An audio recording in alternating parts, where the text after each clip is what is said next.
especially any kind of community. And why is a community important? And what happens due to lack of a community or a spiritual community? And then we'll talk about 4 principles of community building, spiritual community building. So that's the rough breakdown of today's talk. So, so a community, basically in spiritual life, all of us, you guys gave different reasons of why you're here. So in spiritual life, a big aspect of spiritual life is learning about ourselves, understanding who we really are. And a society plays a big part of that, shaping an individual. An individual and a society, they have a symbiotic relationship. Like individuals make up a society, and a society makes an individual. So everything you know about yourself, pretty much it's a cumulative effect of everything that has happened around you in a society, in a communal atmosphere. So much of us is determined by our surroundings. Everything, at least for the most part, we grow up depending on our surrounding. For example, let's say you go back to the time you were born and someone were to pick you up and put you in a completely different place, and you grow up to be the same person, same age as you are right now, but in a completely different country. You would grow up with a completely different set of values, preferences, tastes, interests, like a whole another you. So then the question is, who am I really? So of course, the Vedic scriptures explain that we're spirit souls, but we have these bodies which is shaped by our surroundings. So that's the role of a community or a society. So I chose a topic called weaving the fabric of spiritual community. Like if you look at a cloth or any kind of a fabric, it looks like a monolithic, like a one piece, right? But if you look closer, it has like fibers going back and forth, almost like a network. So those fibers actually make up a cloth. So in any community, it's the individuals who are like the fibers who make a community or a society.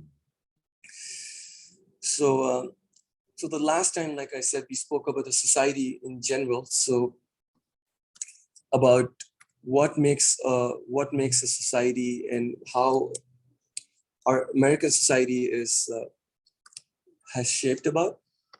So talking of community, what is a community? So I gave any thoughts of what a community could be, or what would a community be for you? What would you like out of any community, if at all you're seeking a community? Anything you look for? Yeah. Maybe a group of different individuals, different desires, but kind of some kind of shared, like a common shared value or vision. Wonderful, common shared values. Wonderful, Archie.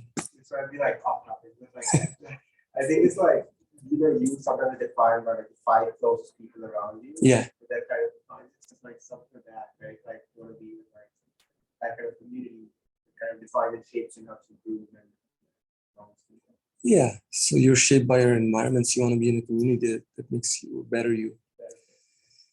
Yeah. So a community is a smaller sort of entity compared to a society. Society, if you see, there's different types of societies and different types of community. And what differentiates the two is society is mainly defined in terms of livelihood economy. There's different types of societies like tribal society, agrarian society, industrial societies, and things and so forth. Community, like our friend here, Chandra, just suggested that community is more based on like interests, shared values, and things that really bring people together. So that's how a community differs from a society. And a society, like we were discussing, is a bigger entity, and to change a society might be difficult. We can always change our communities that we're part of. We can gravitate towards communities that uplift us. Like Bhakti Center is like one such community. There's like a lot of activities going on, and so you can sort of engage yourself in different events that are going on. You volunteer, be part of the team. So we can choose a community, but we can't necessarily change our society. So like I said, last time we discussed, maybe I'll do a quick recap of what we discussed last time, like maybe a minute summary. It's being recorded, so I'm not gonna go into detail. You can watch the previous part. But last time we spoke about the American society in particular, since we're in America, and what are the factors that shape American society, how America was founded by immigrants who were escaping a lot of persecution and we went to European history and so forth. And one of the things we discovered in our discussion is America is mainly based on the concept of space and freedom. So space is a big commodity in America, and the different places have different community societies have different values and parameters by which they sort of gauge that society. But in America, space is a big factor, and we spoke about how that leads to a shift from a sense of community to a sense of individuality. So in America, it's all about individual experience, personal experience, or shared values in a community or collective experience. And that leads, we spoke about how that can further lead to the individualistic experience can lead to the concept of personal enjoyment, which in turn leads to like a consumeristic society and hedonistic lifestyle, and how enjoyment is like the central aspect of American society. How to maximize enjoyment, more, bigger, better. The malls are bigger. Your popcorns are like you've been given a big bucket of popcorn and soda. And not only that, I was sharing last time that imagine you get a big bucket of cookies. I mean, how much can you eat, right? So how can we maximize our eating pleasure? How about we create a food that you can go on eating and still doesn't fill you up? Popcorn is perfect, right? You can keep on eating. And the concept of long weekends, like all, yeah, only other food that I can think of is like salad that you can go on eating, but it's not as pleasurable as a popcorn watching a movie. So everything in America is like maximizing enjoyment, more, bigger, better, faster. Phones are smaller, but the cars have to be bigger. And so, I mean, these days, like I saw like a really tiny phone, So now the trend is like going in the opposite direction of. So like that, how we spoke about American society and how that in turn influences our perception and spirituality. So we won't go into detail because we're a little short of time, but that was what we discussed about how enjoyment, and that further leads to this impersonal dealings with people, because you're so centered on our own enjoyment, and we sort of forget what it means to be in a community or have meaningful relationships with each other. So in this talk, I thought of going more into the community aspect. We spoke of society, now we're talking about a community. So first part is, what is a community, right? We sort of touched upon what a community is, a smaller entity compared to a society. Society is more focuses, like a definition of a society is more in terms of economy, livelihood, and how a society functions, and community is more in terms of interests and shared values. So then the next question is, what happens in a community? What are, if you dig into the sort of under the hood, what exactly happens in the community? And how does it in turn shape the individuals in a community? So in a community, actually, if you see, like anybody familiar with the concept of osmosis, especially in science, for example, there's so many experiments being done. If there's a membrane that separates two different liquids or substances, in time, it's found out that the densities and the properties even out. Although to begin with, they have like different densities, color, or whatever properties they have. And in time, just the membrane that separates, but still both the liquids end up having same density and properties. And that's the principle of osmosis. Even when you sort of mix two fluids, the temperatures sort of exchange, and in time, the temperature evens out. So like that, there is a principle of osmosis also in a community. When you're interacting with other individuals in a community, in time, we realize that we exchange a lot of values and principles. And like our friend Archit suggested, that we are like an average of the people who are, actually that's a really nice quote. I forget who that quote is by, that you're the average of the 5 people you spend the most time with. Actually, it's with Jim Rohn. I made sure I took notes. So you're the average of the 5 people you're with. So the people you surround yourself with determine who you end up. Like the man is made by the association, as you guys might have heard that saying.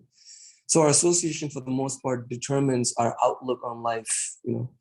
how we perceive things and how we interact and behave. Much of us is determined by the people around us, which is what a community is really. It's like a facility for people to have certain kind of people around us. And even learning is actually, if you see, learning is an associative process. You only learn when you sort of associate something with another thing. Like that's how kids also learn. They learn about shapes by putting them next to each other. Like if a kid picks up a block which is circular, and that's the only thing the kid has seen, then it's hard to understand the properties of a circle or anything circular.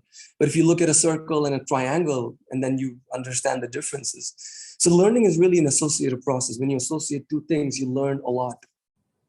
And without that, it's really hard for us to learn. And even about ourselves, we learn a lot about ourselves through relationships. When you're in a relationship, you really understand who you are, actually. Many things come up in a relationship. So being in a relationship, we actually grow, we learn about ourselves, we learn about others also. We learn our own preferences and things and so forth. So there's a lot of growth that happens in relationships. So when we learn to sort of be more receptive to all the things that come in a relationship, all the lessons, we grow a lot. And that's why the community, again, I keep coming back to the importance of having a community. Having good community can ensure good growth, proper, especially spiritual growth. So that's what, I mean, if you look under the hood in a community, it facilitates a lot of exchange of values and growth and spiritual growth. And so what's the big deal of communities? Why are they important? Is it possible for me to not be in a community and also still live a fulfilled life or even a spirituality? Any thoughts on that? Is it really necessary to have a spiritual community? Yeah. Huh? Social animals, yeah. You can't like just be in your like room all day, never see anyone. Like even if you like go to work, you do anything. It's like you're part of the community. Exactly. What's that Stowaway movie where the guy starts Castaway? He starts talking to the basketball. Yeah. Yeah. Just imaginary person at least. They have something to compare that to you once part of a community. Yeah. Part of society. What if he wasn't? So is that a question? Yeah, what if he wasn't part of the society? Let's just say. Yeah. Would you be able to not have to be around people but still find purpose in your life? Absolutely no one around you. You're seeing like the Castaway movie that you have nobody around you. Yeah, just all by yourself. We'll actually talk about that also as our discussion goes, but that's an interesting food for thought. Is it?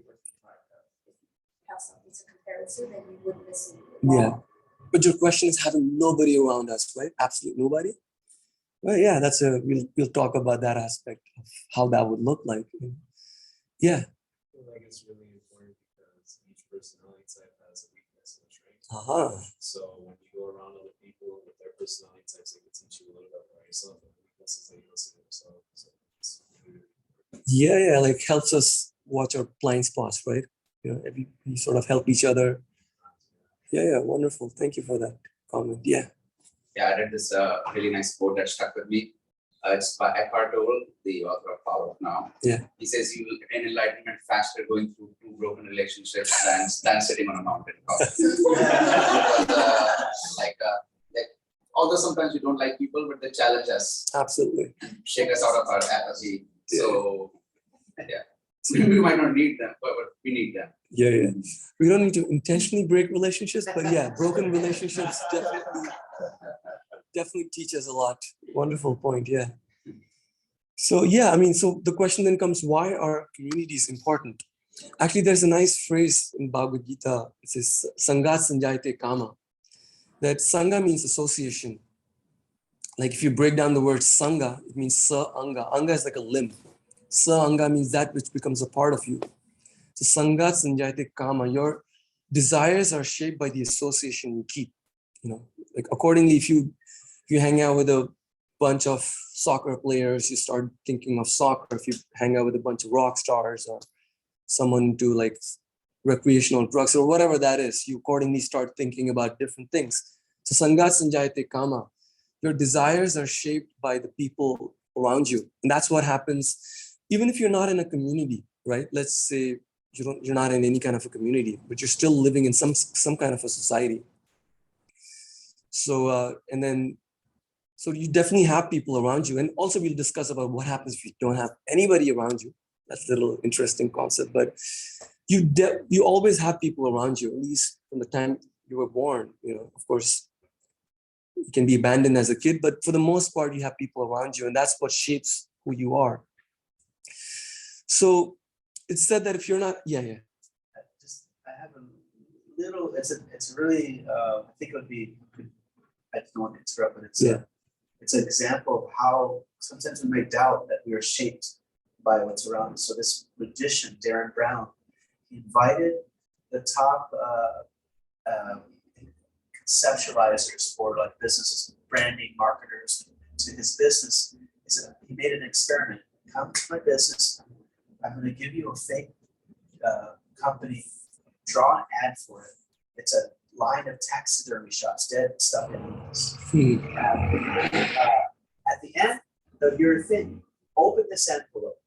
And so they drew a bear in the clouds with the heart, and it said animal heaven where the animals go after. They opened up the envelope, it was the same thing. What was it? Was it Jedi mind tricks? It was simply the taxi ride. They had a harp in the window. They had somebody coming out with an envelope and it had wings painted on it. They drove past the zoo and children who were actors were wearing a shirt that had like the zoo gates. It was like the pearly gates of that. But everything that was in their drawing, that they felt that it was their personal artistic creation was planted there. And it was just a very simple thing. They just planted all this stuff in the windows. And when they opened them up, it was the same thing that they drew. Sorry, but it was like, we think, I like this, but no, the commercials don't really like that. Yeah. Scary. That's how these ads work, actually. That's how they influence us in marketing, and that's why it's such a highly paid industry. I sat through a whole semester of marketing, and I know exactly how this works. Like, it's so bad. Like, even with cereal, for example, like the positioning of which aisle you put the cereal in, right? For cereal, it really depends upon the age of the people who might be able to look at it. So the more colorful ones are always put in the lower aisles, because the idea is that it's children who are going to look at that. And the high sugar and the really colorful ones are put at the bottom. And then like the healthier ones are put at the top.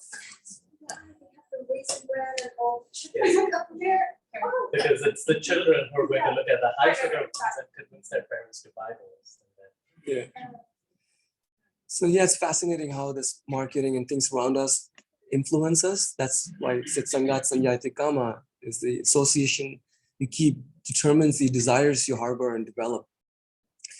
So it said that if you're not happy with your life where you are, examine your association, examine the people you hang out with, and that would sort of give you an idea of why you're not happy or where you want to be. So that's another reason why seeking a spiritual community is furthermore important. Like some of you said, you're looking for peace. And sometimes we don't have peace because people around us don't have peace. So if you're associating with those who have peace or certain values you're seeking, then automatically the people around us sort of help us cultivate those values that we're looking for. So it becomes all the more important to seek spiritual community. And what's really fascinating about, in general, like we were discussing, communities shape our personalities. Like in spiritual communities, especially, it's really, really important.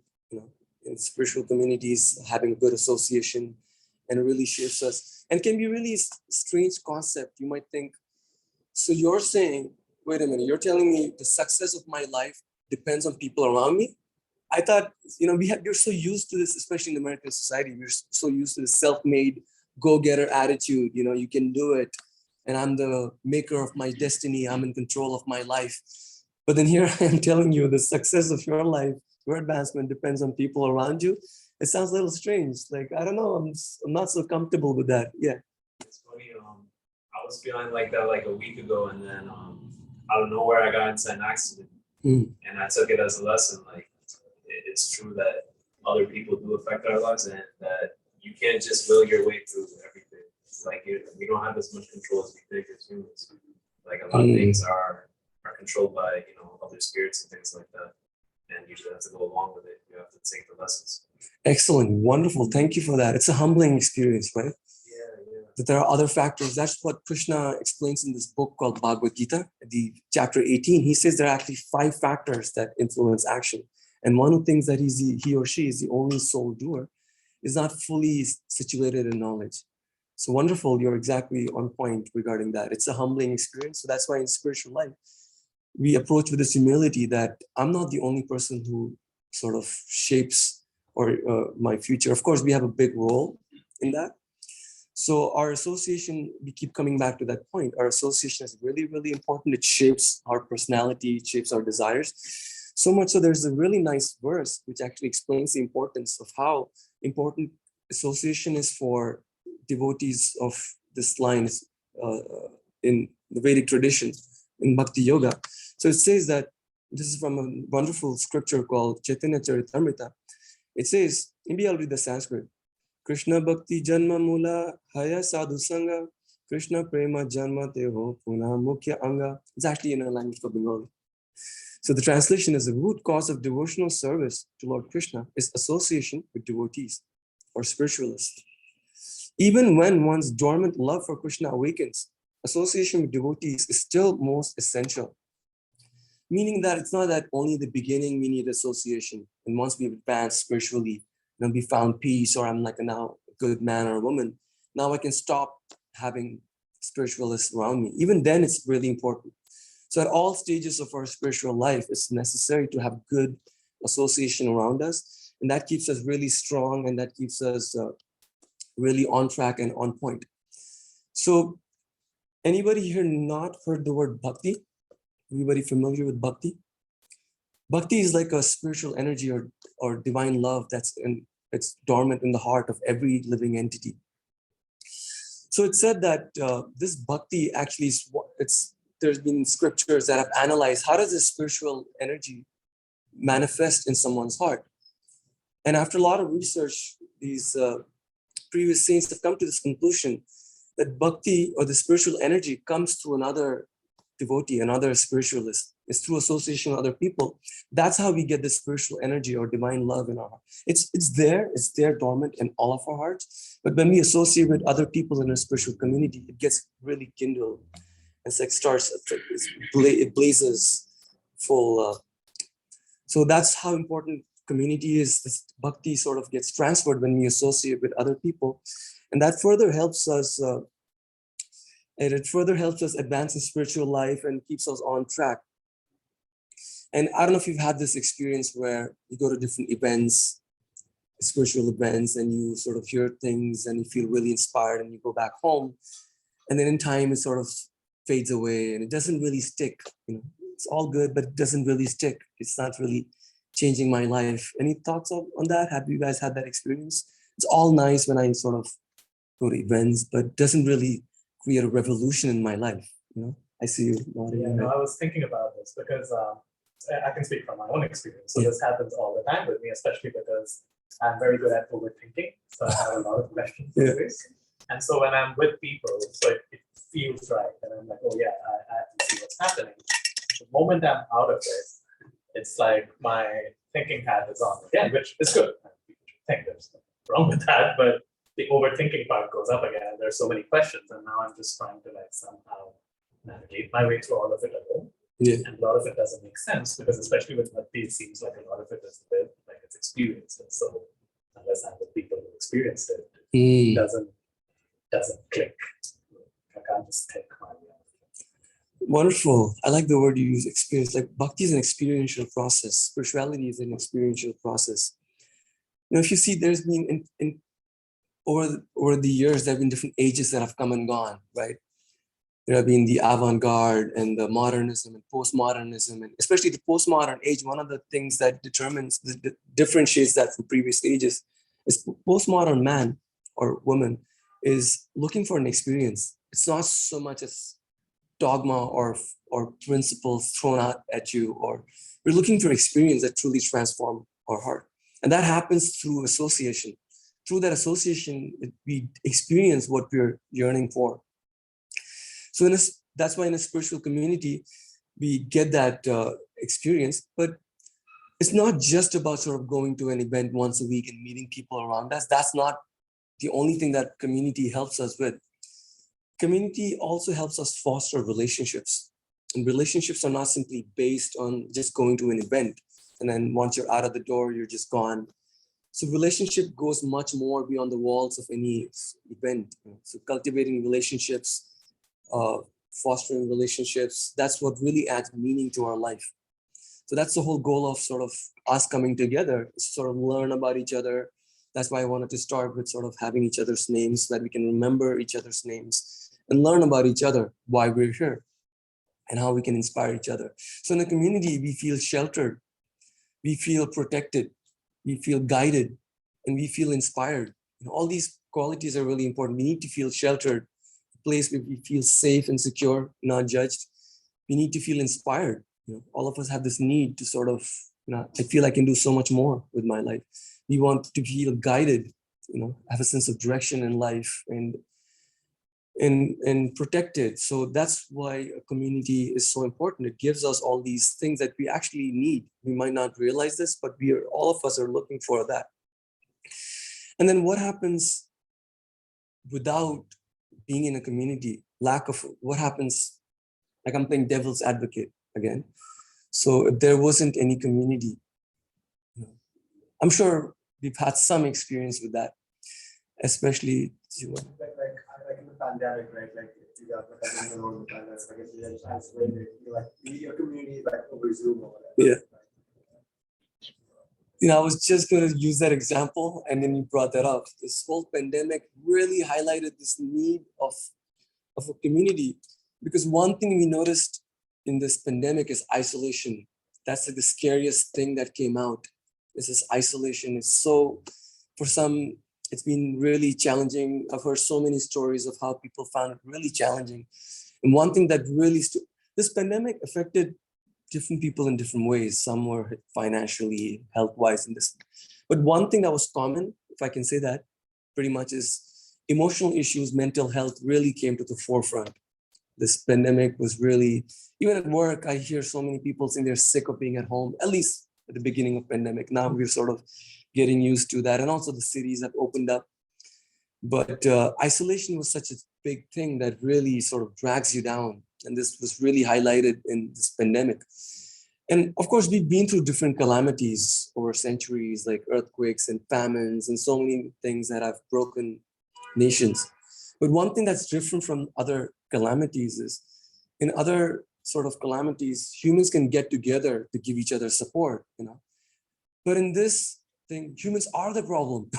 You can get close to another person, 6 feet, So humans are the problem. So you can't get too close. So how do you deal with giving each other support? Of course, you said Zoom and things like that, but that's still not fully satisfying, right? Seeing someone's face in a 2x2 inch square box, And especially the start of pandemic, it was just absolute lockdown. It was really intense, depending on where you were.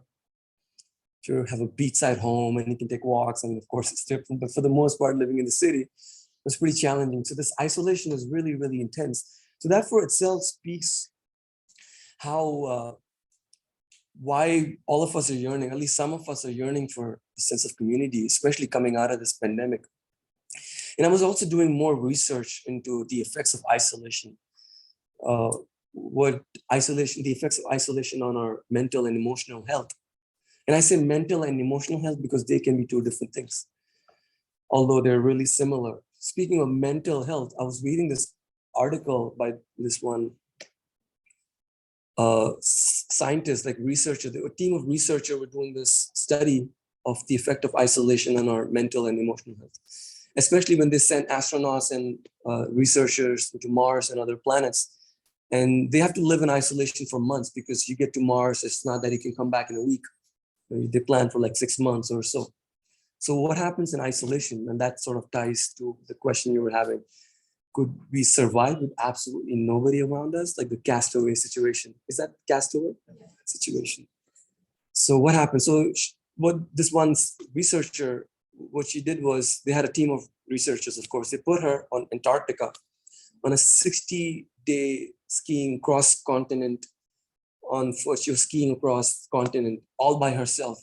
So they airdropped her on one end of the on the continent, and she's been given a satellite phone for emergency.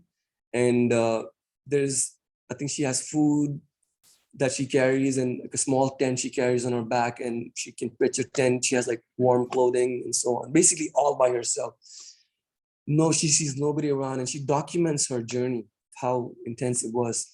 She wouldn't even see any landscape. It's just white, it's just white sheet of ice, no mountains. Even the nearest life form is probably like 20 miles away under the ice caps. When there's like water, there's these fishes that can survive the sub-freezing temperatures. But the nearest life form was 20 miles away, no life form. At the most, you can see sun, some winds, clouds, and the earth, like a white sheet of earth. That's it.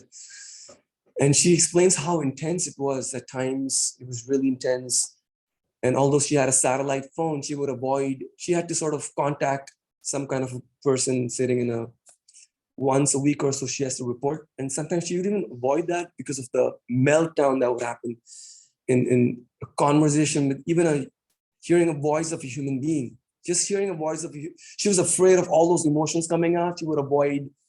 It was really intense for her to sort of do that journey. She would say at times she would just cry or yell, and all of her life would flash back, and she would just be upset for no reason. All of her flaws and mistakes that she's made in the past, everything would come, and it was really intense for her.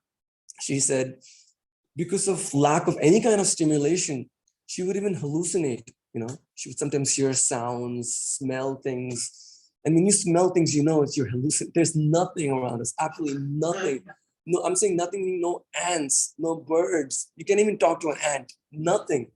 It's just like white sheet of ice. That's all there is around. She said at one point she hallucinated seeing a bald man on a dinosaur, and she was seeing all these things.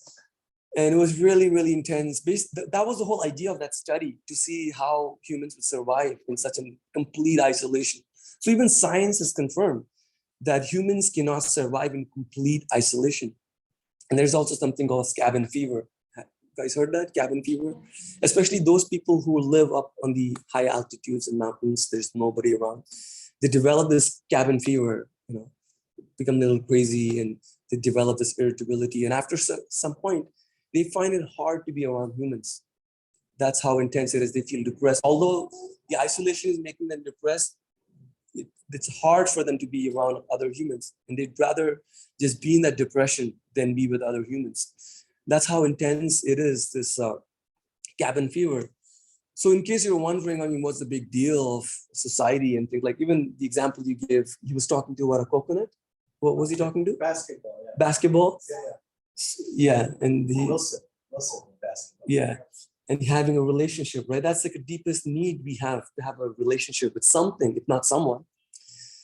So that's why it's so important to have people around us, whether we realize this or not. Even science has sort of confirmed that we cannot survive in complete isolation. So the first example of the ski trip was like a mental health. We can start hallucinating, and the other example of cabin fever, that shows up emotional health also.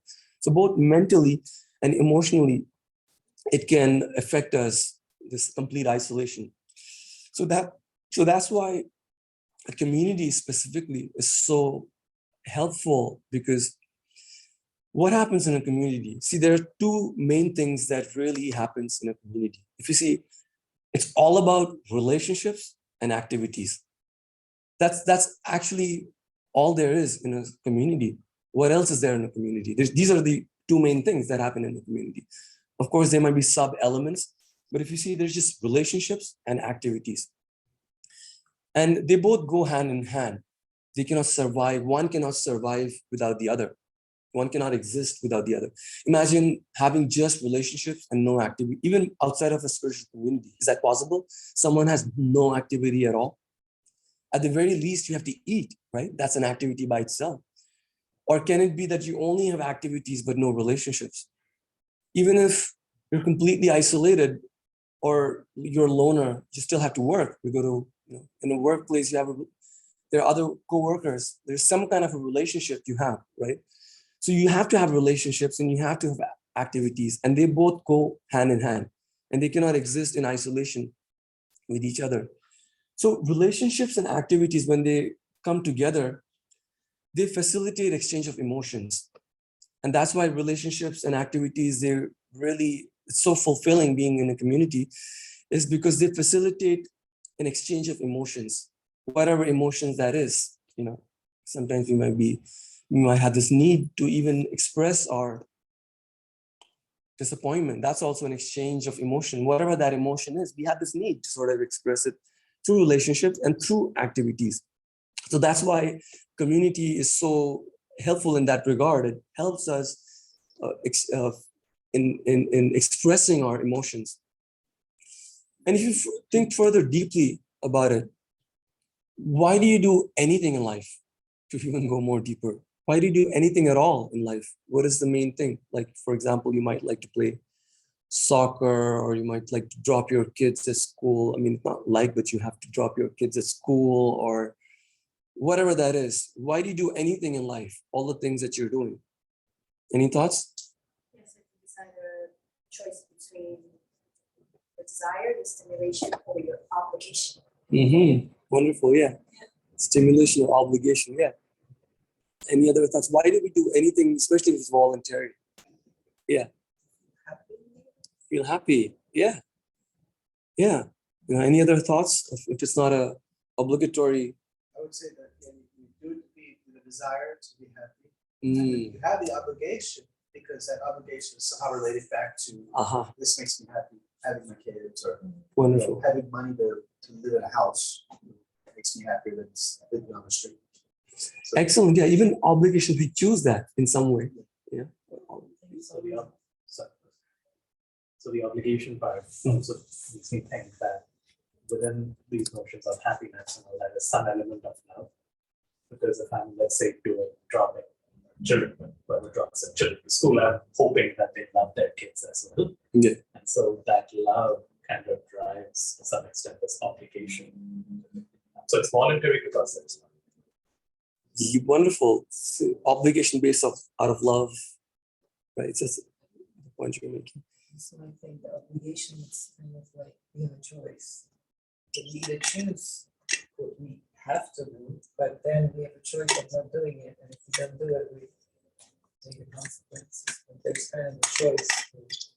Should I do it or not? Do I really want to? Yeah, that's a wonderful point you make. But putting aside obligation, like the other aspect, you might think if you're not obliged to do anything, then why do we do anything in life? Actually, whatever we do, it's all because of a taste we develop for that thing. Whether you're alcoholic or whatever that is, you develop a certain taste, and it's the taste that impels you to do something or inspires you to do something. So, and that's precisely what happens with relationships and activities. It facilitates this exchange of emotion, which further helps us develop a taste for something. So in order for us to develop a taste for spiritual life, being in a community, having good relationships is really important for us to develop that taste for spiritual activities. When we do kirtan, when we come together, we do kirtan, or we're reading together in a group, or we're having some nice food, which is called as prasadam, or whatever that is, we develop this taste for all these activities. So spirituality is not an obligatory thing. It has to be voluntary out of taste. And that taste comes with relationships, good, meaningful relationships, like I said, which makes us feel sheltered, inspired, guided, and protected. When we have that sense of feeling safe, we really want to do that. Do you have any thoughts? Wouldn't devotion be the combination of both of those incredible things? Both of meaning? Absolutely. Because it's said that in devotional life and spiritual life, there's two limbs. First is the obligatory limb, called as Vaidhi Bhakti, and the other is a more spontaneous limb, called as Raganuga Bhakti. So Vaidhi Bhakti is obligatory out of love. So once you've committed to a process, a spiritual process, you're a mentor, or a teacher, or a guru, spiritual master, and you'd really have genuine love and affection for your teachers. And they might sort of recommend certain practices. And yes, in one sense, you're obliged, but then it's out of love. You want to do it. Because nobody, like, just like, for example, you go to a store, you buy organic stuff, organic strawberries, and nobody's going to force you to do that, right? Finally, it's our life. They might give you recommendations, okay, buy good food, eat, take care of it. But in the end, it's our life. We do it because we truly want to. So even spiritual life is not a matter of someone forcing us, do this or you'll go to hell. I mean, people give guidelines, but in the end, it's your life. We decide. If you want to be happy, why don't you try this out? And then we feel, okay, I have some preliminary faith to begin with. Let me try it out. So there might be a sense of obligation, but it's also voluntary and out of love and affection. So yes, like you said, devotion can combine these two elements. Wonderful. Thank you for that comment. Yeah. What about like the fact like to accomplish something where we like first we talk about like isolation in nothing, then you're doing stuff so that you do stuff. Like yeah, right? Like it's like what do we do otherwise? For example, but you won't do anything before like you understand all So it's in sort of very nature to do something. Yeah. So nobody can stay idle. That's what Krishna explains in the Bhagavad Gita, that nobody can stay idle. Everybody has to work. So any other thoughts? Okay. So everything we do is mainly impelled by this desire to be in a relationship, that our taste sort of impels us to do more. And in fact, Socrates, if I remember, once said, if I remember quoting properly, that man would have no motivation to do good if there was nobody watching him. Like imagine if nothing you did mattered, there's nobody around, like you're all by yourself. Would you feel inspired to do anything at all? Like I often give this example. Usually when we step outside of our home, you dress nicely. If you're women, you might put makeup. If you're men, you sort of groom yourself nicely. And I mean, if you're home all day, you might still dress up, but it's not as much as you would outside, right? Or before going to bed, would you dress up in a nice suit, comb your hair and just go to bed? Or if you're home all day, because nobody's watching you, right? So what is it that inspires you or impels you to do something? The fact that someone is observing you. If nobody is observing you at all, then why do anything? What's the point of doing anything? We do deep inside, we do something good, hoping that we get the reciprocation, appreciation from someone. That appreciation is such a deep need. All of us have this need for being appreciated, for being sort of valued. And without that, then what's the point of doing anything at all? Many times, some people develop some vices because of that, or some criminal tendencies because they don't feel appreciated, and why do anything good? So that's why, again, brings the importance of having good association, which really further develops that desire to continue on the right path, and developing good qualities. By when you develop good relationships, you have taste, and then you further sort of feel inspired to continue in your spiritual life. So in a community, it helps us foster relationships. It helps us sort of develop relationship. And sometimes it may not be a pleasant experience having to sort of, especially in our modern times, everything's so cheap, everything is fast. Relationships are also cheap, Facebook especially. That's one of the beef that I have of Facebook is everything's cheap. People can get all the information about you on Facebook without having to pay the price of committing to that friendship or relationship. Before, imagine like 20, 30 years ago, before technology, or 50 years ago, the only way someone could know about you is they would have to first be physically with you in that locality. And also, imagine, would you just tell someone the first time you met everything about you, your past relationships, why you got divorced, or who you're planning to sort of, or any business that you, whatever that is, would you just open up? Someone has to pay the price of commitment in a relationship, right? Time. Someone has to invest in that. And then in time you feel, okay, you can trust this person and start opening up. But these days, everything's cheap. Relationships are cheap. Facebook, all the information. People can now sort of look, if they want to know about you, they don't have to pay the commitment or the price of time. They can look up your Facebook info, whatever, Instagram, and get that information, and they're satisfied. So Yeah, it's actually really weird because a lot of people on social media, they'll watch your stories and they'll stalk you, but Yeah. they won't have a conversation. Yeah. Like, the most weirdest thing. That's why I've been stopping that. 'Cause I'm like, it's just so boring. Yeah. Like, how are you gonna come and like look at me like 24/7, but like you don't really want to talk? That's weird. Absolutely.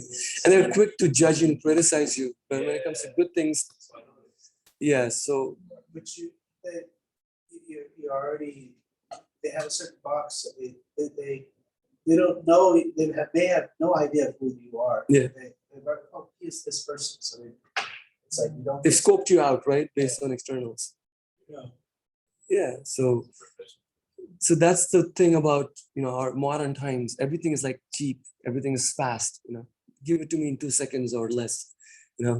I'm not ready to hear a long spiel about how your vacation was. Just tell me in few quick sentences or whatever that is. So that's why relationships are so, what do you call, in our modern times, it's so, all relationships, huh? Shallow.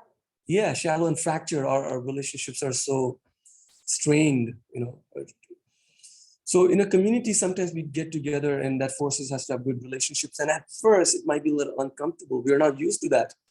And that's why it's good to, even if it's uncomfortable, try it out. Just try to sort of talk to, in fact, now after the talk, just turn to the next person during our lunch and just genuinely ask that person, where are you coming from? What do you like? And it's so foreign in today's time to really take interest in someone's life. We're so used to being absorbed in our own life. Even if you do talk to someone, it's from the perspective of what this person can give me or serve me, how can they fit into my life. But then putting all of that considerations aside, it's just for every now and then, it's just nice to just ask someone, how are you? Are you really happy in life? What's going on? I want to know. Is there anything I can do? Can I serve in any way? And things like that. So in a community, it's important to have relationships, not simply say, okay, I'm in a community, but also have relationships. And it is said that those who shy away from a relationship often have problem advancing in spiritual life. Have you noticed? Those who are good in maintaining relationships, for them, it's easy for them to advance in any spiritual tradition. But if you're not used to being in a relationship, having relationships is hard for you. You find it better to be by yourself. It's just, you don't want to hear someone. It's just what they say is really annoying. And it's hard for you to advance in spiritual life. Did you want to share something? Yeah, sure. I thought you raised your hand. I did. Oh, sorry. So, sure. So, yeah. Well, I was thinking about how it's a little tricky though, right? Because as you were saying in the beginning, many people are so used to like being by themselves or this self-driven notion that even the willingness to receive is part of the give. It's not so easy, right? Because let's say, okay, I want to have a conversation with person X. If person X is not used to something like this, I might come across as creepy.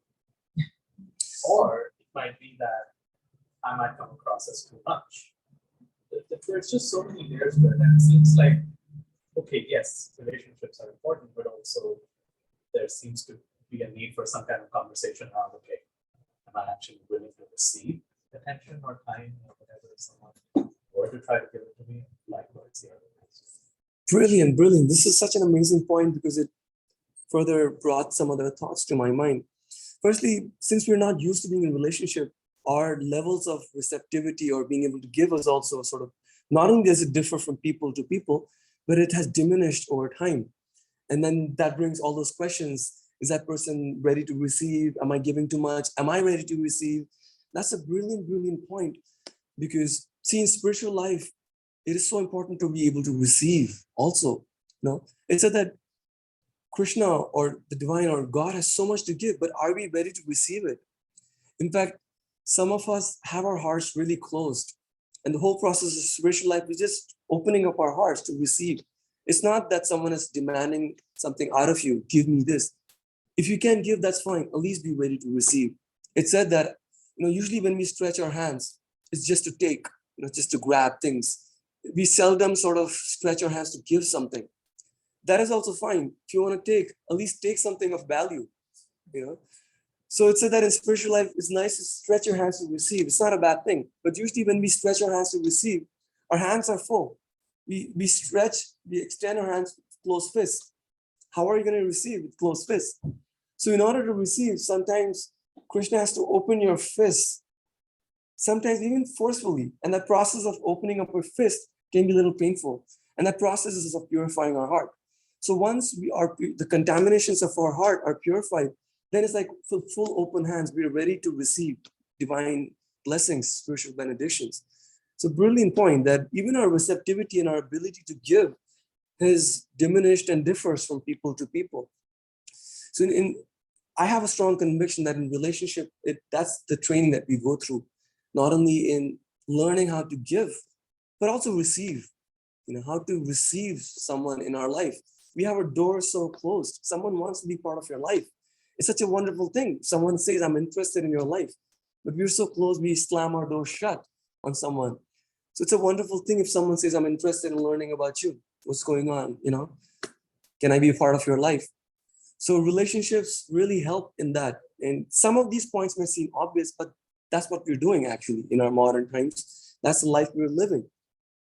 So it said that those who shy away from relationships often tend to be emotionally immature. Their emotions, even especially from childhood, if you've seen, a lot of emotional traits that come is due to their upbringing. In fact, there's different flavors of therapy. Like there's psychodynamic therapy, there's a cognitive behavioral therapy, and there's different flavors of therapy. Psychodynamic especially has this belief that most of your emotional problems stem from your childhood, especially with your parents. So those who don't have good relationships with their parents often grow up being a little emotionally immature or having this hole in their heart. So those who shy away from relationship can also be a little emotionally immature. Or on the converse, to be in a relationship, it helps us mature emotionally also. Like it said that if you never been in a relationship, how do you learn about yourself? Certain things come up in a relationship, and that's how you learn about yourself. Like I think there was this movie Fight Club, and there was this really wonderful line that really stuck with me, that how much of yourself do you know if you've never been in a fight? Of course, we're not advocating for you to be in a fight, but let's just use that analogy for a relationship. How much of yourself would you know if you've never been in relationships?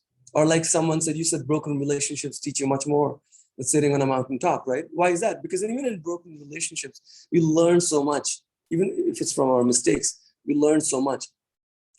So if you've never been in relationships, then it's really hard for us to sort of have a relationship with Krishna, because in the end, spirituality is also a personal process. It's not an impersonal process that there's this energy, this universal energy that doesn't have any form.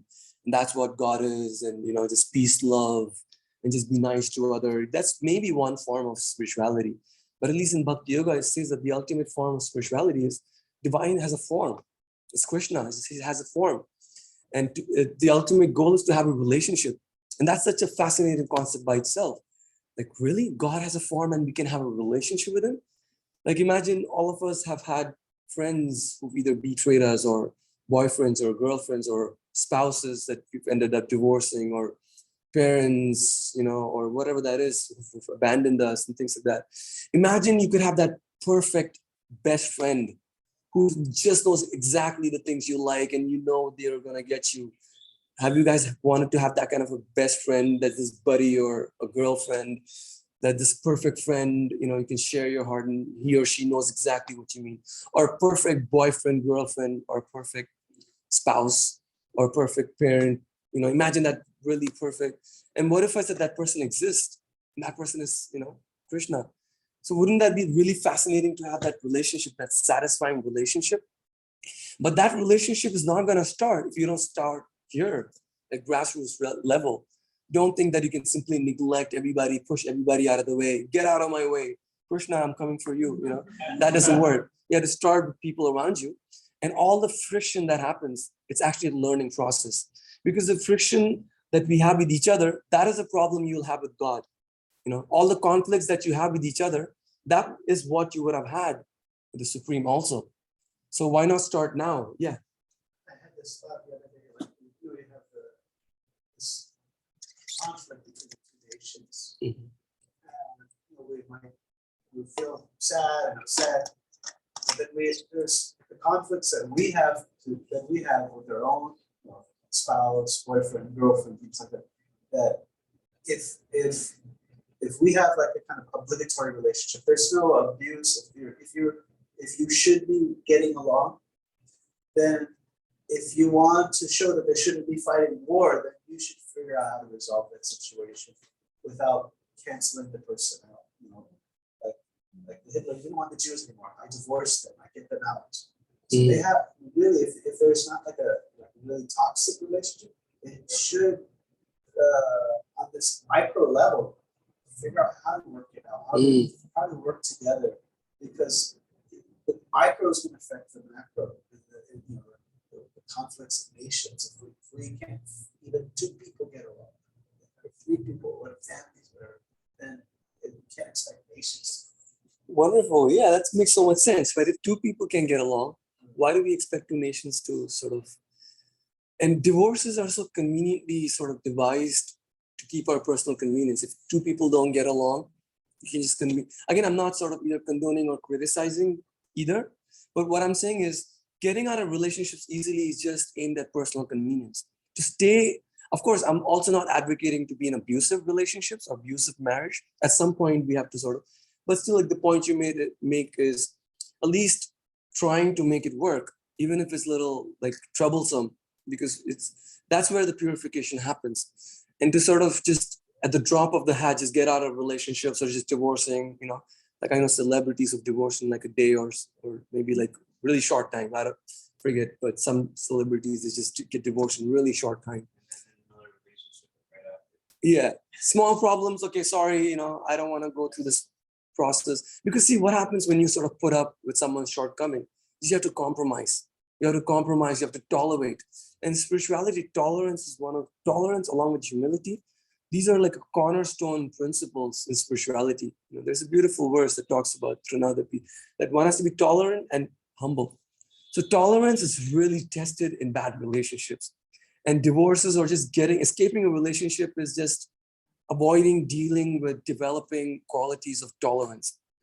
So when you're sort of trying to sort of work it out with someone, what you're doing is you're developing your muscles of tolerance muscles. That's what's happening. You're really developing that ability to be tolerant, accepting of someone, understanding that, okay, they may have shortcomings, but so do I. And that's why relationships facilitate so much of growth, emotional growth and maturity. And those who run away from relationships are often really emotionally immature. Mostly, they're emotionally immature. So that's why relationships, again, are really important, and spiritual relationships, especially, not just relationships with those people who drag us down. Yeah. And it's interesting too, because it correlates with like the North Node and things like astrology. Like the North Node is our life path, and it's all about being uncomfortable and discovering other parts of ourselves. So that's a really important thing, to be uncomfortable. Because I actually remember some things before I lived over here. And I felt more at peace. My mission here is not to be at complete peace. Sometimes you have to fight. I guess esoteric type of war. Yeah, that's really further sheds light on this point. That especially there's three levels of devotees. It's said that in Sanskrit, they're known as Kanishta, Madhyama. So the first type is the one who just considers my relationship with the Supreme is important. And people around, what's a pleasant way of saying to screw you? I was trying to look for some polite way of putting it, but that's the first level of spiritualism, to think that only my relationship with the Supreme is important and whatever, I don't care for other people. And the next level is he or she knows how to deal with four kinds of people. Those who are envious towards us, he knows how to sort of be respectful, keep distance with them. Those who are like favorable, those who are seniors. And of course, the topmost spiritualist sees everybody on an equal platform as a spiritualist. But at the lower level, one fails to acknowledge relationships with people. So it's important to sort of try to cultivate and nurture relationships. And then I'll end now in 5 minutes. I want to sort of talk about 4 principles of community building. What are the 4 important qualities or virtues that are really helpful and making spiritual communities, especially. So this was coined by one really nice monk in the Hare Krishna tradition. His name is Bhakti Tirtha Swami, and he was really amazing when it came to community building and wonderful insights. So the first principle is treat everyone you encounter as if the success or failure of your spiritual life depends on the quality of your interactions with them. So again, it's such a nice point that sometimes we deal with people in a dismissive way or in a more high-handed way. What if that particular interaction decided the rest of your life or the rest of your spiritual life, So the point is we have to be mindful of every single interaction we have, be respectful of that. So it says treat everyone you encounter as if the success and failure of your spiritual life depends on the quality of your interactions with them. Like, and we can try it out, after this discussion when you're on your way back home or throughout the week. Think of every interaction you have with someone. And what if that was a deal breaker in your spiritual life? In fact,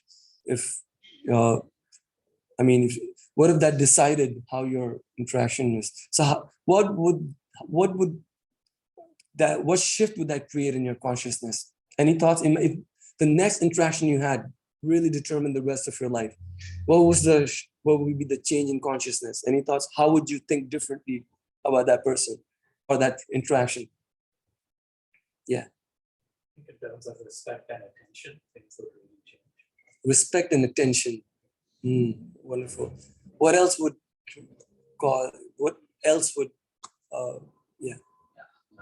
Personally, when I try to live with this principle, it takes me beyond my first instincts of judging the value of that person in my life.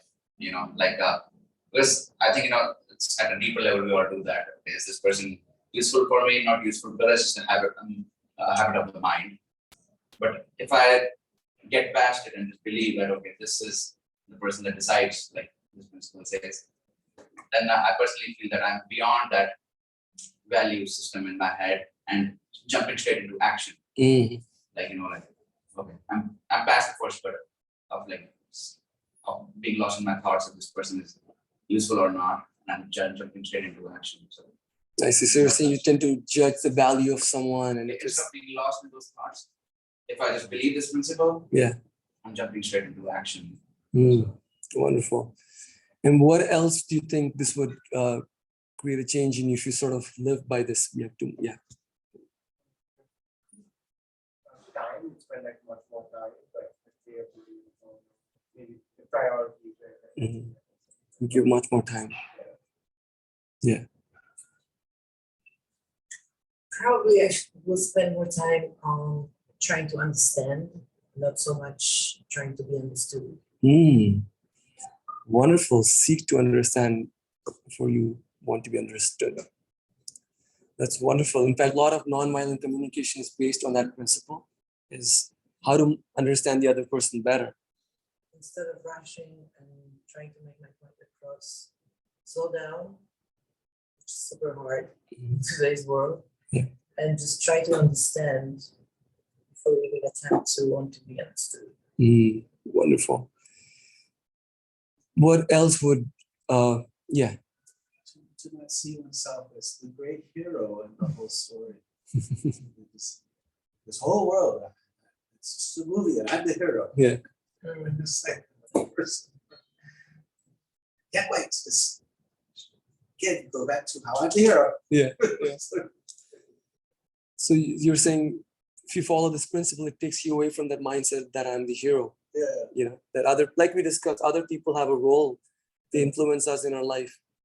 And we have to acknowledge that I'm not the sole hero of my life. Any other thoughts of what shift this would create in your consciousness if you follow this principle, that every interaction you had would determine the success and failure of your spiritual life? Wake up. You would wake up. Out of that sleep that you're in, that drawing on day-to-day. Wake up.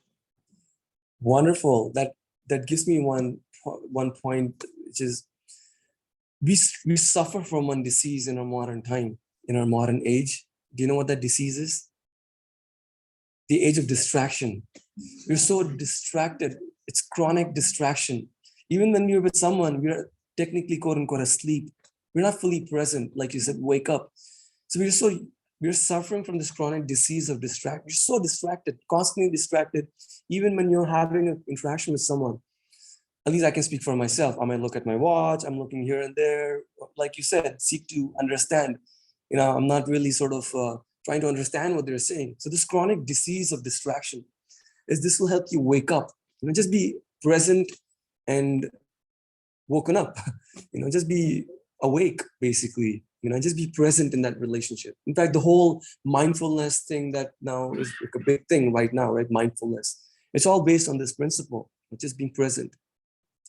So that's the first principle. If anybody doesn't have any other thoughts, we can go to the next principle. So the next principle of community building is think of the person you love the most and aspire to treat everyone with that same quality of love, especially the person you hate. It's really hard, right? It's just really tough. So like, for example, let's do this exercise right now. You can, for the next 5 seconds, just close your eyes, or if you want to keep your eyes open, it's fine, but just close your eyes and think of a person you love the most in your life, the dearest person that you absolutely, really, really love. And you can feel free to, open your eyes, and you can feel free to say who that person is, or just keep in your mind. And now, this is the tough part. Think of the person you hate the most.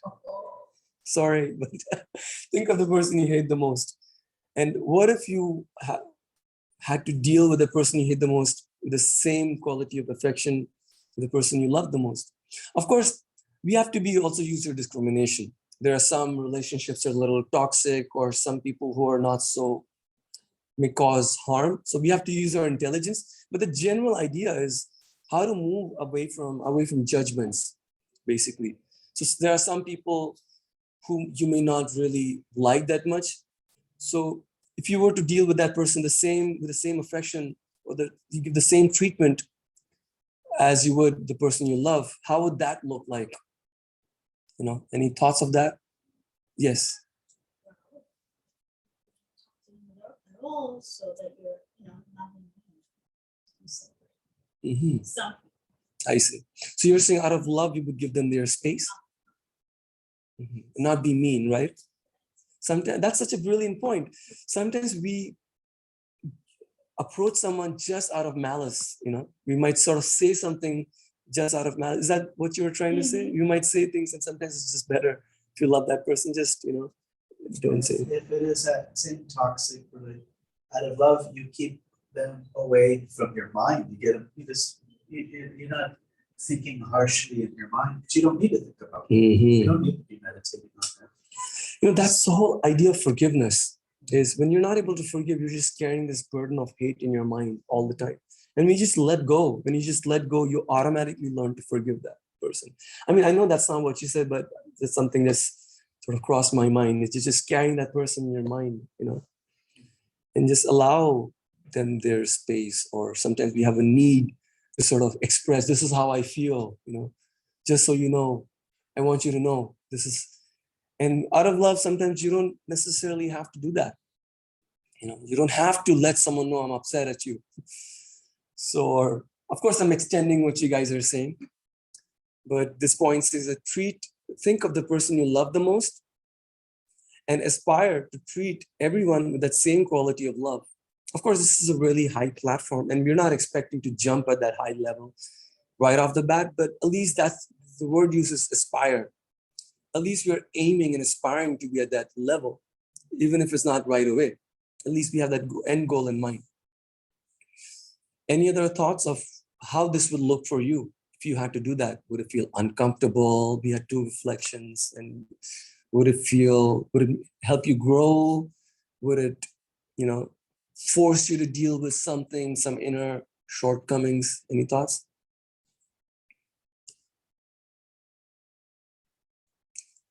Yeah.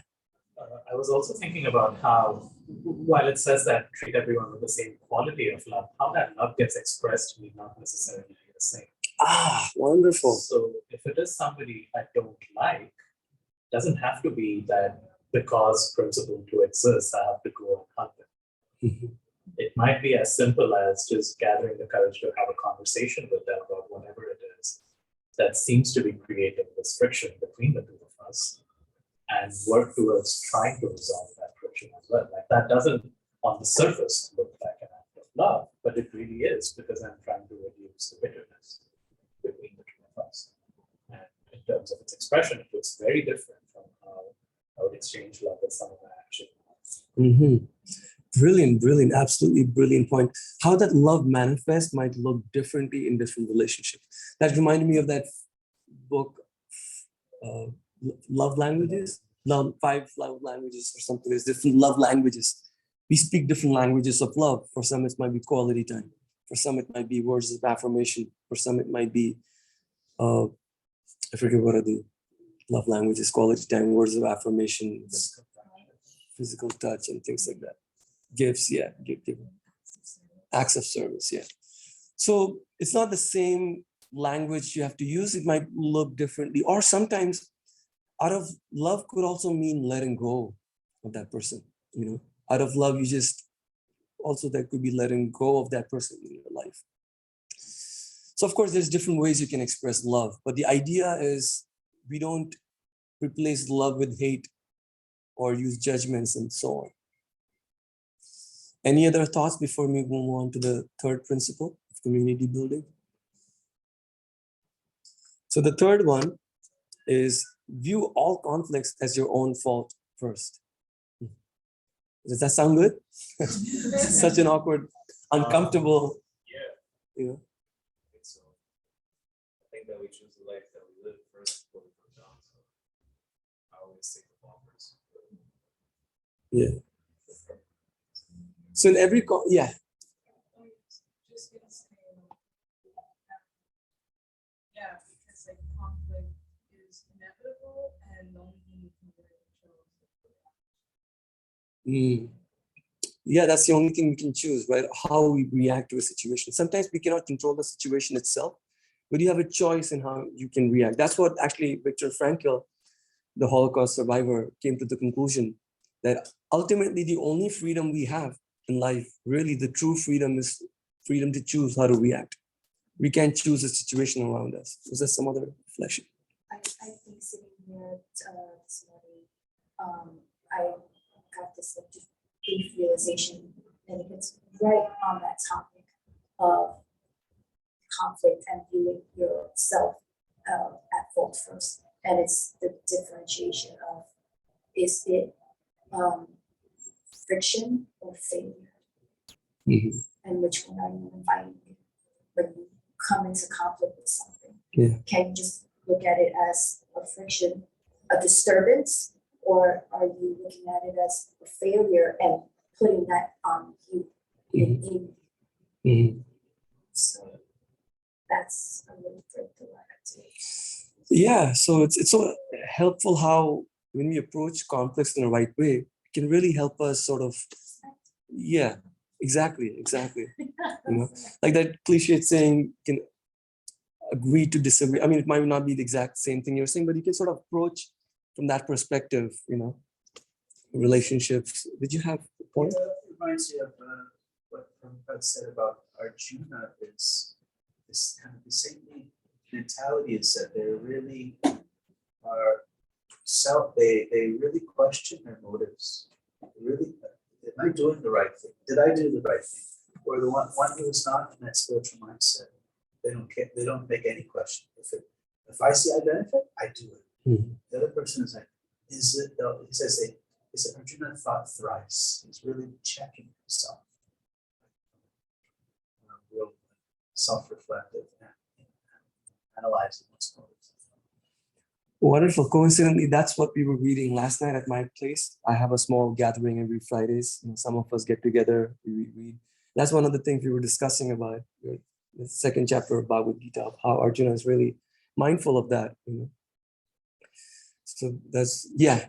And like the only reason conflict can start it's too deep, right? Like it's not only like one person where you can have a conflict with yourself, but like generally two people, instead of like two people, has to be two.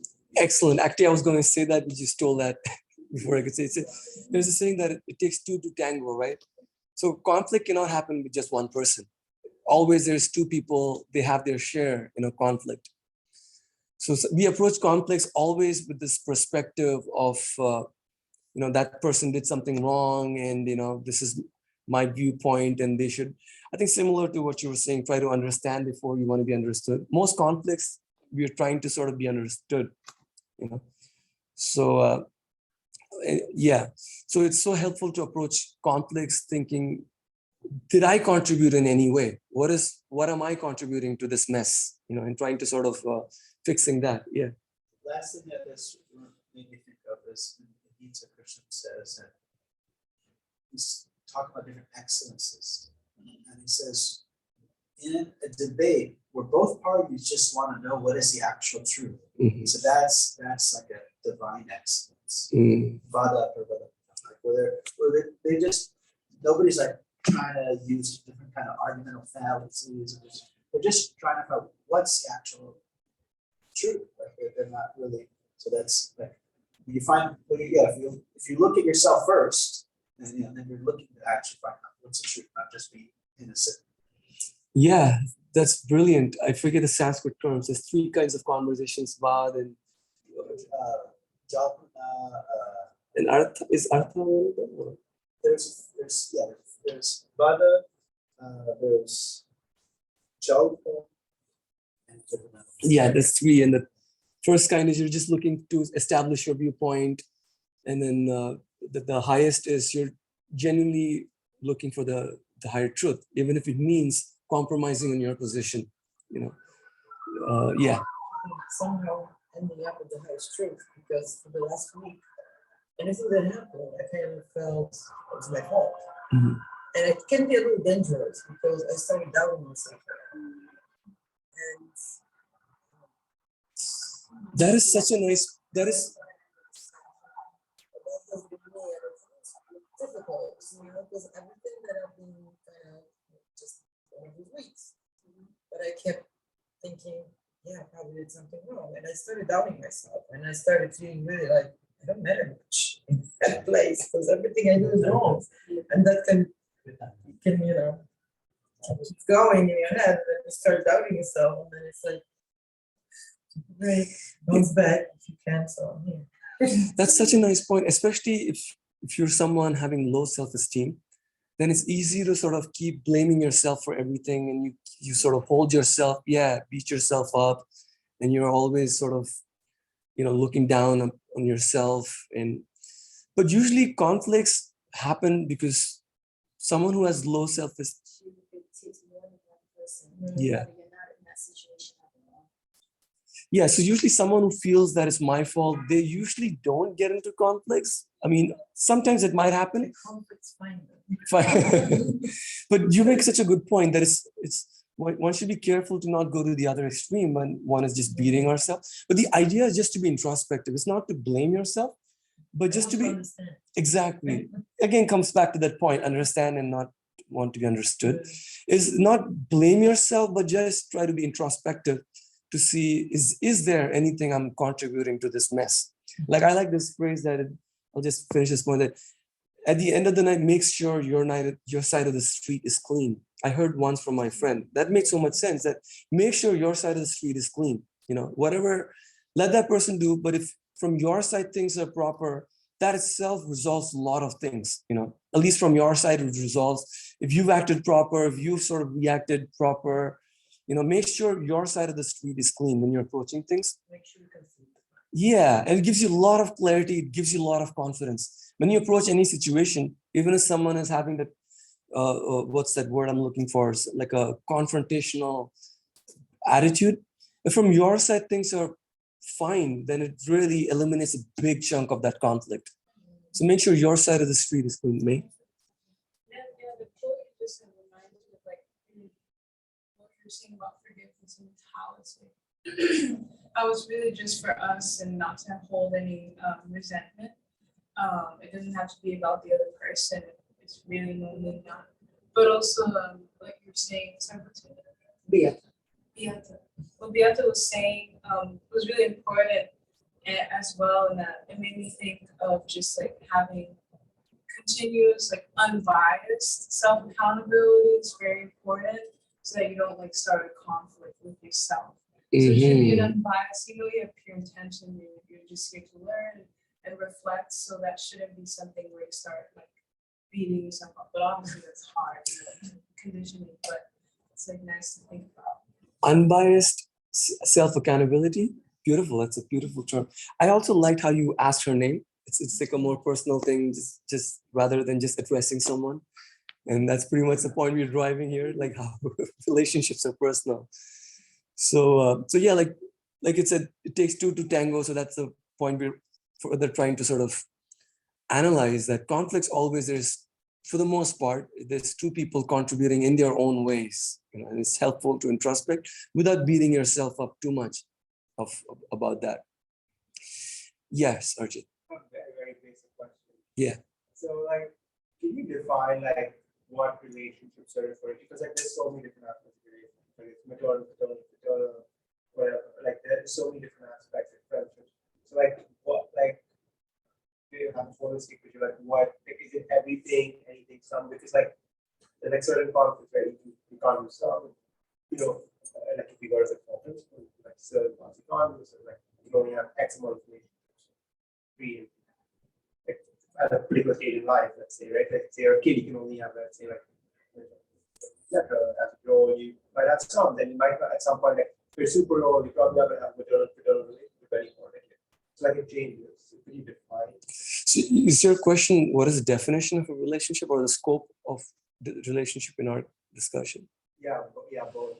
I mean, relationship, like you said, in general, as a broad definition, can mean a relationship you're having with a coworker. Relationship with your spouse is way different from that. Relationship with your parent. So of course, there's different types of relationship, but at least from the perspective of spiritual advancement, we're not going to advance much just by having relationships with the coworker or like the store owner that you've known for 20 years, the block you grew up in or whatever that is. So for the sake of this discussion, we're talking about how to cultivate those relationships which help us in our spiritual life. But of course, these principles can be applied even in general, like especially view all conflicts as all these principles we can apply equally in any kind of relationships. It helps us. So in one sense, yes, you can apply these relationships these principles everywhere. But at the same time, relationships have different definitions. It's important to have all kinds of relationships. And also, you should know how to invest in what relationship, how much time to invest in what relationship. Like you would invest different time in a marital relationship than you would, let's say, a relationship with your ex-coworker or whatever that is. You might meet once 6 months with your ex-coworker for lunch. That commitment is different from your spouse. So one has to know how much one invests in different relationships. So relationships have different definition, and how much you invest also differs from relationship to relationship. Any other thought? Yeah. Huh? Yes. So any other thoughts before we move on to the last principle? Okay. So the fourth one is realize that people in your present environment might very well be the people with whom you might live out your life and who are likely to be with you at the time of death. And this is especially really relevant to spiritual communities. It might not so much happen with a coworker or other kinds of relationships, but this is specific to spiritual communities. That these people that you meet in a spiritual community, at first you might start off on a wrong foot, but they might be the person who actually end up staying with you, either during times of need or the time of your passing away. Then how would you then approach relationships? Again, this ties to the first point. This is similar to the first point, that you treat every interaction as if your success and failure depends on that interaction. So the fourth one is realize these people that you sort of right now, you might be judgmental or say something harsh. They might be the person who come to your rescue at some point in your life. they might be the person who are there to watch your back. How would you then sort of feel of how you've acted towards them? How would that make you feel? Like imagine, let's say, for example, a week ago, you snapped at someone. A month ago, you snapped at someone. Now imagine in a week from now, that person saved you from being hit by a car. Then how would you feel towards that person? Oh man, I've said such nasty things or whatever that is. Any thoughts of how would that make you feel? By the way, this was the last slide. So at this point, we're pretty much done with our discussion. So maybe we can take a few moments to see if there's any other thoughts or comments either on this point or anything we've discussed so far. Yes. I'll just say I really, really appreciate this topic, and what really stands out to me is all of these different cues. It kind of funnels down to personalism, for success in relationships and community. It's like being very personal with each other in a sense of not like just this vision of they're just there kind of a human being. I don't know much about them or I don't have a relationship with them, but really honing in on this is a unique individual and treating them with a lot of attention. And I think, Emily, of all the people, you really embody that of how to be personal. If you've known Emily, she's super personal. She'll make sure she's attentive to whatever that is. She's encouraging others always to do more. So I think no better person could have spoken of this principle than you. So thank you for that point of how to be, and that's the whole goal of this Soul Talks, is how do we have meaningful personal connections with each other, So thank you for that point. Thank you for that wonderful point. Any other thoughts or reflections or questions?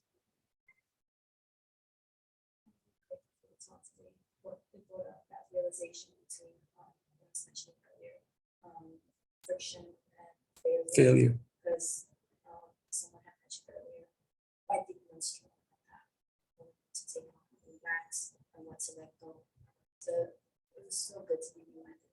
Thank you so much. Thank you. Thank you for that encouragement. What else? Yeah. A little off topic, but I read this definition of relationship somewhere that really clicked with me. It said that ability to relate with another human on the shared human experience.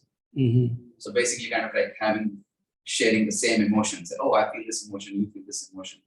So this kind of reminds ourselves that how every soul is like me. So which kind of ties into what spirituality is all about. Like, looking into another soul is like looking into a mirror, because we are all reflections of the same one soul. So when I really click and relate with someone, it's kind of like looking into my own soul. If that makes sense. Wonderful. I think that's a similar point Krishna makes in the chapter 6 of Bhagavad Gita. As a yogi understands the other person by comparison to his or own self and sees that how that person is just like how I am, And the other point you made was tied to what we discussed, how society differs from a community. Society is more in terms of functioning. Community is more in terms of experience. Like in a society, it's not so much as opposed to people's values, experiences. Like we discussed, there's different types of societies: agrarian society, industrial society. But communities are more in terms of experience and interests and values and things like that. So, There's also something I read about hive mind. Like when a group of people sit and meditate together. Hive mind. Yeah, it's like a herd mentality. Yeah. You're. I think you're greater than the sum of individual products. Is what I'm saying. When you're like group of people meditate together, you're more than the sum of. Absolutely. There's a synergy that happens, which actually beautiful. That's actually a really wonderful point. Like combined together, our strengths increase much more than individually, or even put together. If you calculate individually, combined together, our abilities increase even more. Brilliant. That's a really wonderful point. That's further as a testimony to why spiritual communities are really important. Our own abilities increase in a group.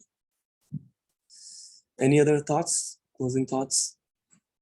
For those who haven't spoken yet. Who hasn't spoken? I'm looking now. So If there's nothing else, then we let our wonderful host, Emily, take over. Okay, thank you so much.